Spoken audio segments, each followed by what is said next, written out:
Olá, esse vídeo será longo, porque não tem como ser diferente. O detalhe faz toda a diferença, em especial nesse momento. Eu precisava falar com todos vocês, em especial com as mulheres de bem que nos acompanham. Não foi fácil chegar até aqui. Tentei o silêncio, escolhi a paz. Para não expor a minha família, fiquei calada por muito tempo.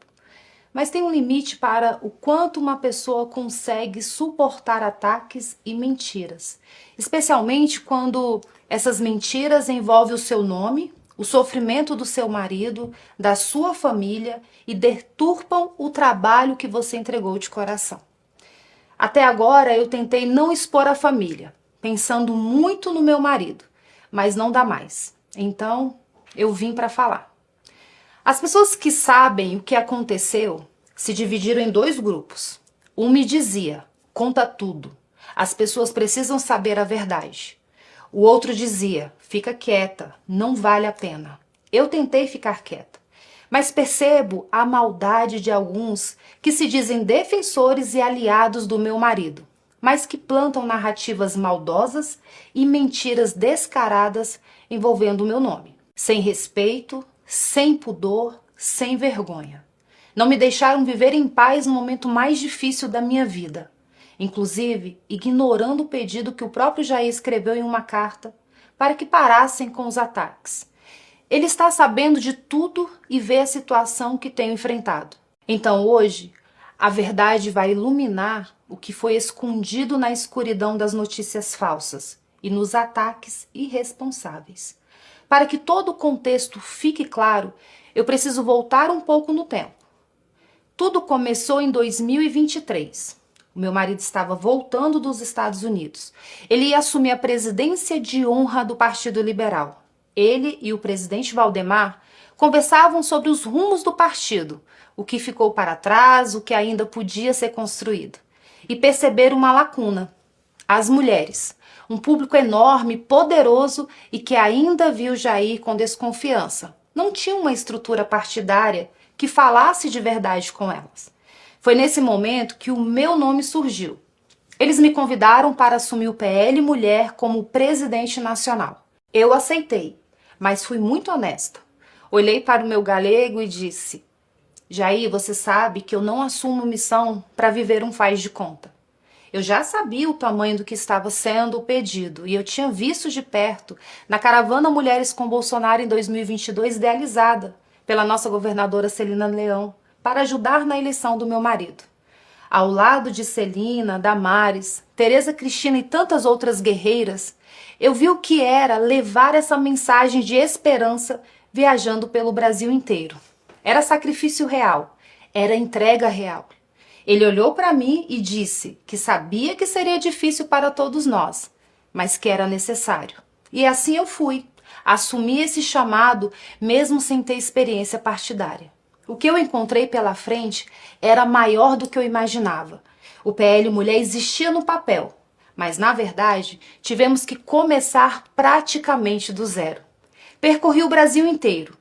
Instalamos os diretórios nos estados, empossamos presidentes estaduais e municipais, demos capilaridade e representatividade ao movimento que hoje, sendo um dos mais recentes, se tornou o maior movimento político partidário de mulheres no Brasil. Nós pintamos o Brasil de rosa e os resultados vieram. Nas eleições de 2024, elegemos 45,8% mais mulheres do que em 2020. Com pouco mais de um ano de trabalho, foram 1.005 mulheres eleitas. A semente que plantamos começou a dar frutos. E fico feliz quando vejo esse fruto chegando a todos, incluindo ao pré-candidato Flávio, que hoje é bem recebido e apoiado por nossas meninas do PL Mulher nos estados. É muito emocionante ver que as mulheres estão se engajando para transformar a política. É exatamente para isso que nós estamos trabalhando. Mas o tempo foi passando e as coisas foram ficando mais pesadas. Vieram as medidas injustas contra o meu marido, a retirada das suas redes sociais, as proibições de contato com outros políticos, a tornozeleira, a limitação de visitas, a primeira prisão domiciliar, a condenação, as novas cirurgias, o tormento da Polícia Federal. Cada uma dessas palavras representa um dia real, uma noite real, uma dor real que eu e a minha família vivemos e ainda estamos vivendo. Enquanto ele estava preso em casa, sem poder percorrer o país, sem poder ir às ruas, sem liberdade, ele me pediu que eu continuasse levando a mensagem dele, que eu continuasse viajando e levando uma voz de esperança para os nossos apoiadores no Brasil inteiro. A ausência dele nos nossos encontros gritava mais alto do que qualquer narrativa dos nossos perseguidores. Ele chegou a me pedir para cancelar algumas viagens quando ele desconfiava que algo ruim pudesse ser feito contra ele enquanto eu estivesse fora. Então ele pedia para eu ficar em casa, e eu ficava. Mas para um estado em especial, ele não só pediu que eu fosse, ele me enviou como missão. Porque era um povo pelo qual nós dois temos um carinho muito especial, o povo cearense. E eu fui. O que aconteceu depois foi um dos dias mais difíceis da nossa vida. A medicação que o meu galego estava tomando deu reações inesperadas. Ele ficou fora de si e acabou mexendo na tornozeleira. E isso resultou na transferência dele para a Polícia Federal. Meu marido foi arrancado de casa. Um dia que nós nunca esqueceremos. E logo depois desse dia, pessoas que se diziam fiéis ao meu marido, que se gabavam e lucravam por se dizerem bolsonaristas, se apressaram em me atacar, em me humilhar, em dizer que eu estaria, desculpe a palavra, cagando para o meu marido. Alguns desses influenciadores estavam nos Estados Unidos e de lá induziam pessoas ao erro e comandavam os ataques gratuitos covardes contra mim. E eu não conseguia entender por que estavam fazendo aquilo comigo. Eu estava fazendo exatamente o que o meu galego me pediu para fazer. Como alguém que diz amar o líder pode atacar a esposa que está cumprindo a missão que ele determinou? A nossa vida mudou muito com a prisão do meu galego. E havia alguns compromissos que tinham sido assumidos antes. A filiação de Mariana Carvalho no Maranhão e o lançamento da pré-candidatura de Eduardo Girão no Ceará foram alguns deles. Eu falei diretamente com o meu marido sobre cada um desses compromissos. Eu disse a ele que queria apoiar o Girão, pela sua fidelidade às pautas conservadoras, pela coerência que ele representa com as pautas da direita, totalmente oposto ao que o Ciro defende. E ele me autorizou. Em matéria de política, eu faço somente o que eu e ele combinamos. E assim eu voltei ao Ceará. E o Ceará tem uma outra história à parte, uma história que vocês também precisam ouvir com atenção. Em 2024, o PL disputava a Prefeitura de Fortaleza. Nosso candidato era o deputado André Fernandes. Assim como estão fazendo com o Girão, todos diziam que ele não tinha chance, mas a direita ignorou isso e apoiou o André de corpo e alma. Era uma eleição apertada e havia uma rejeição significativa ao André por parte das mulheres. Diziam que ele era machista e que não respeitava as mulheres. Foi nesse momento que entrou em campo a vereadora Priscila Costa, presidente estadual, e a minha vice-presidente nacional do PL Mulher. Uma mulher honrada e fiel defensora da vida e das pautas conservadoras. Priscila tinha acabado de ser eleita vereadora. Poderia estar cuidando do seu próprio mandato. Em vez disso, dedicou-se integralmente à campanha de André, aproximando o público feminino, diminuindo a rejeição, abrindo portas que estavam fechadas. O trabalho da Priscila fez uma diferença real e significativa. Não vencemos a eleição por muito pouco, mas nos mantivemos firmes aos nossos valores. André chegou a outro patamar com a ajuda e a dedicação da Priscila. E o que ela recebeu em retribuição é revoltante. Reconhecer, ser grato e retribuir o bem a quem nos ajuda é sinal de nobreza e de lealdade. Mas o agradecimento à Priscila parece estar vindo em forma de perseguição e desprezo. Deixa eu te mostrar o tamanho dessa injustiça com o número. Em 2026, serão 54 vagas para o Senado Federal. Em comparação, se aplicarmos a regra dos 30% para candidaturas femininas, teríamos direito a 17 vagas para mulheres no partido. Eu pedi apenas 3. Priscila Costa, Carol de Tone e Bia Kisses. 3 vagas. de 17 que poderíamos ter. E tem sido uma batalha diária para manter essas 3. Isso é muito desgastante. Em especial nesse momento que o meu marido e eu estamos enfrentando. Deixa eu ser clara sobre a indicação da Priscila.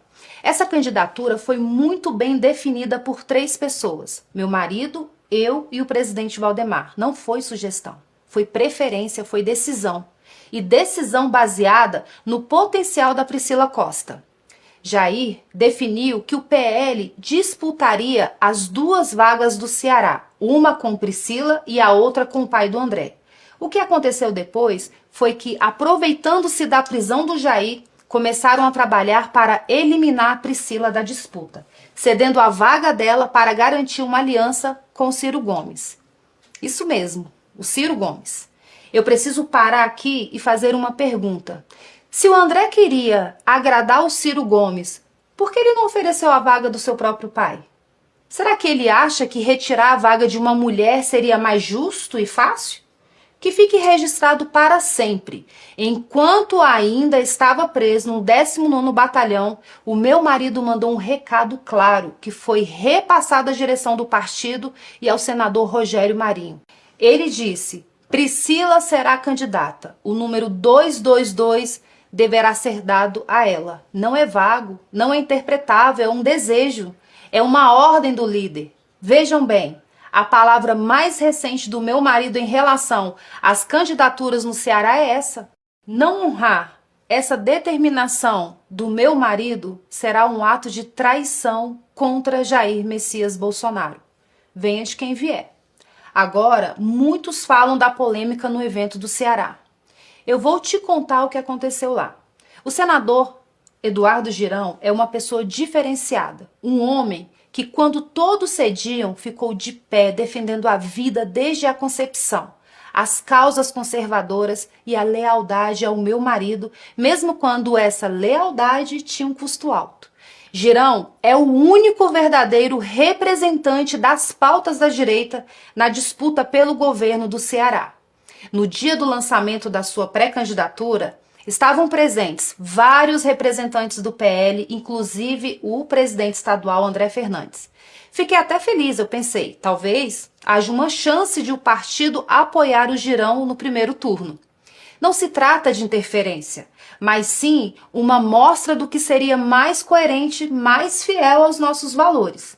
Ainda que aparentemente não houvesse grandes chances, como ocorreu no início com André Fernandes, a proposta seria apoiar, no primeiro turno, o candidato que defende fielmente os nossos valores. E era só isso que eu e o meu marido queríamos. No segundo turno, os nossos eleitores, pessoas de bem, poderiam se unir a todos os demais para derrotar o candidato do PT. Mas o que eu não sabia ainda era o que estava sendo acordado nos bastidores. Não pelo meu marido, não com seu conhecimento atualizado, porque ele, infelizmente, estava preso e essas pessoas não tinham mais contato com ele.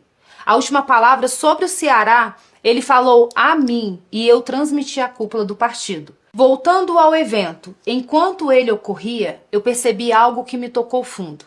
Havia muitas senhoras mais idosas, de cabelos brancos, usando camisetas com o rosto do meu marido, olhando para mim, olhando para o André, olhando para o pai dele e dizendo em voz alta: Michele, Ciro não.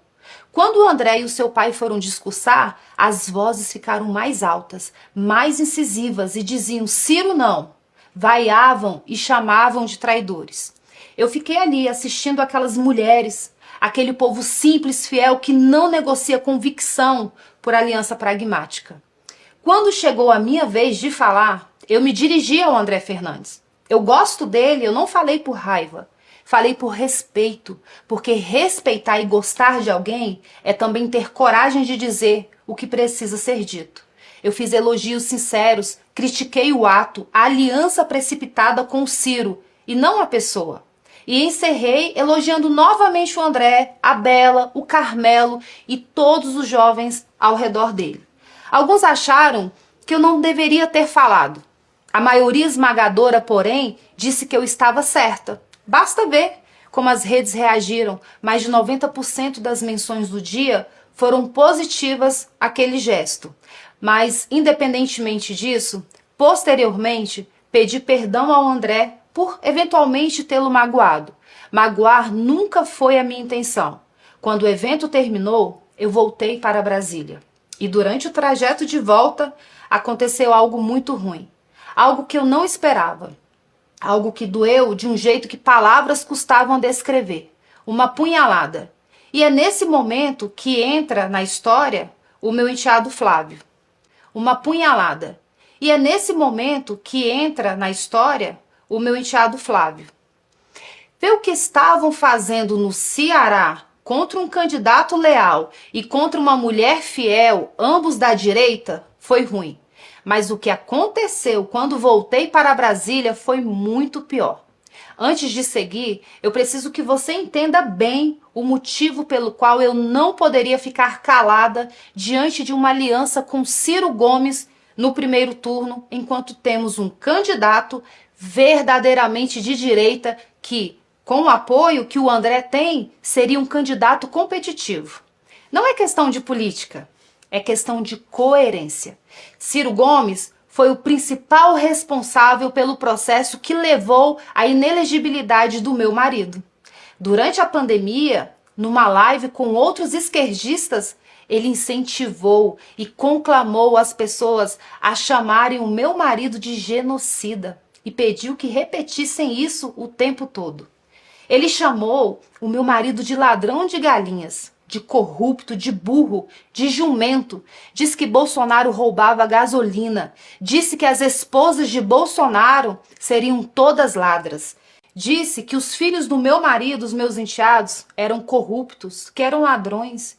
E deu a eles um apelido: ovos de serpentes nazistoides. Essas foram as palavras de Ciro Gomes sobre os filhos do meu marido. Sempre foi um corrupto. Eu conheço o Bolsonaro. Bolsonaro roubava dinheiro da gasolina do gabinete dele. O que o Bolsonaro está com medo? Está com medo porque esses filhos dele são tudo bandido. O que está acontecendo é que os filhos do Bolsonaro são tudo bandido e o fogo está chegando perto. E agora, como se nada tivesse acontecido, os filhos defendem uma aliança com o candidato que deixou o pai deles, o meu marido, inelegível e humilhado. Tem mais. Durante a pandemia, ele insinuou que pastores e padres que prestassem assistência religiosa às pessoas deveriam ser presos. E quando vieram as arbitrariedades, as prisões, as condenações injustas do 8 de janeiro, incluindo a do meu marido, o Ciro Gomes se alegrou. É para se unir a esse homem que o PL do Ceará está abandonando um candidato legítimo da direita? É para se unir a esse homem que estão perseguindo e tentando retirar da disputa uma mulher nordestina, mãe de 4 filhos, que dedicou tudo ao movimento em defesa da vida? Já que a aliança com o Ciro é tão boa, por que o André não disponibiliza a vaga do seu próprio pai? Estranho, né? Por que só a mulher tem que ceder? Não dá para aceitar. E foi exatamente isso que me assustou quando cheguei a Brasília. Vi as postagens do Flávio contra mim nas redes sociais. Palavras duras, tom agressivo, defendendo André Fernandes. E, em consequência, apoiando a aliança com o homem que chamou a ele, a mãe e a seus irmãos de corruptos e de ovos de serpentes nazistoides. E não foi só ele. Os irmãos vieram juntos, de forma coordenada, com textos bem parecidos uns com os outros. Pareceu combinado, premeditado. Peguei o telefone, procurei mensagens do Flávio. Procurei uma ligação perdida. Procurei qualquer sinal de que ele tinha tentado falar comigo antes de falar para o Brasil. Não tinha nada. Eu fiquei triste, porque eu não imaginava que eles teriam essa reação. Eu redigi uma nota. Disse que lamentava se eles se sentiam afrontados. Que respeitava a opinião deles. Pedi perdão. Mas disse também, e vou repetir aqui, que eu tenho o direito de achar errado uma aliança com quem sempre se declarou inimigo do pai deles. Tenho o direito de ser coerente com os valores que eu acredito. Eu não vou trocar valores por pragmatismo político oportunista. Também não estou impedindo ninguém de fazê-lo, mas acho errado fazê-lo no primeiro turno. Ciro não terá meu apoio nunca e, na minha opinião, não deveria ter de ninguém da direita que apoia Bolsonaro. Mas essa é apenas a minha opinião e eu tenho direito de tê-la. Voltando ao Flávio, telefonei para ele, tentei algumas vezes, mas ele não atendeu. Algumas horas depois da postagem, ele retornou a ligação. Mas, sinceramente, para falar o que ele me falou, seria melhor se ele não tivesse ligado. Ele foi muito ríspido, me desrespeitou e me maltratou ao telefone. E eu não tinha feito nada contra ele. Ele disse que seria melhor eu ficar fora das decisões do partido. Disse que eu havia chegado ontem e não entendia nada de política. Diante dessa humilhação, eu disse a ele que estava tudo bem. Entendi que ele não queria o meu apoio ou que este era insignificante. E então eu me recolhi. Fiquei na minha e assim permaneço. Eu sou presidente nacional do PL Mulher. Fui convidada pelo meu marido e pelo presidente Valdemar. Eu percorri o Brasil inteiro, instalei diretórios em todas as 27 unidades da federação, ajudei a eleger 1.005 mulheres em 2024, um aumento de 45,8% em relação a 2020. Mas para ele e alguns que o cercam, eu não entendo de política. Tudo bem, eu me recolhi. E desde esse dia, ele não me procurou mais. Eu também não procurei, porque estou respeitando o que ele falou, e é só isso. Agora, vou desmentir as narrativas e notícias que circulam na imprensa. Eu sei quem as planta, eu sei quem são as fontes. Eles me tratam como se eu fosse idiota, como se eu fosse alguém que chegou ontem, mas eu não sou. Eu sei mais do que eles pensam. Primeiro, eu nunca pedi, cobrei ou condicionei desculpas públicas de ninguém. Não preciso disso. Eu já liberei o perdão faz muito tempo. Eu não carrego rancor no coração. Eu entrego tudo nas mãos de Deus. Todo o mal que me fazem. É ao meu Deus que essas pessoas prestarão contas. Mas preciso que você entenda uma coisa. E isso é importante. Perdoar não é o mesmo que esquecer ou querer continuar o relacionamento. São coisas completamente diferentes. Posso perdoar alguém de coração e ainda assim reconhecer que aquela relação não é saudável. Perdão é libertação, não é obrigação. Segundo, não estou exigindo que se desfaça nenhuma aliança no Ceará, mas que adiem para o segundo turno. Eu sou contra ela, mas essa é apenas a minha convicção. Se a direita quer se unir para derrotar o PT, tudo bem, mas a coerência obriga que isso aconteça apenas no segundo turno. É preciso dar chance ao candidato que verdadeiramente se enquadra e defende os nossos valores. Já disse que considero um erro, uma traição aos valores das pessoas de bem. Mas os caciques do partido no Estado estão ignorando o perigo. Cada um responderá pelos seus atos. Ciro Gomes já provou inúmeras vezes não ser confiável. E ele não esconde isso. Semana passada, declarou na revista Veja que Bolsonaro e Lula são iguais.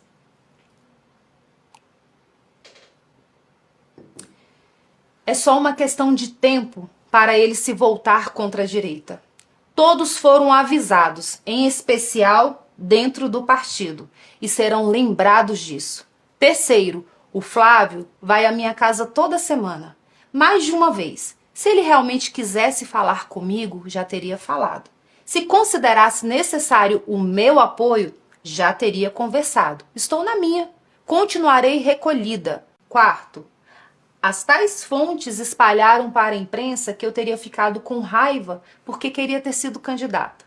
Primeiro que esses fofoqueiros vazadores não têm convívio comigo, não me conhecem direito e não sabem o que eu penso.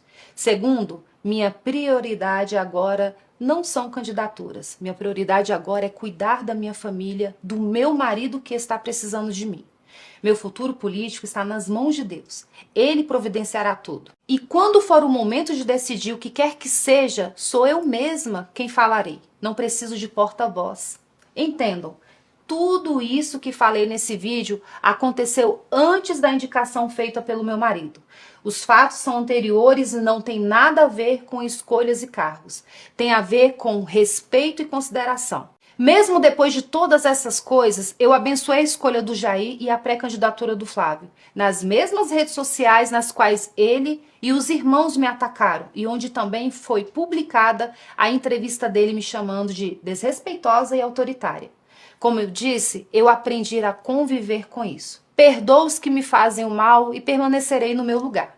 Mas tem uma última coisa que preciso dizer, o que dói de um jeito diferente de tudo que falei até aqui. O grupo de maledicência coordenada a partir de quem está no exterior continua agindo e me atacando todos os dias. Alguns deles até continuam aparecendo em fotos com o Flávio.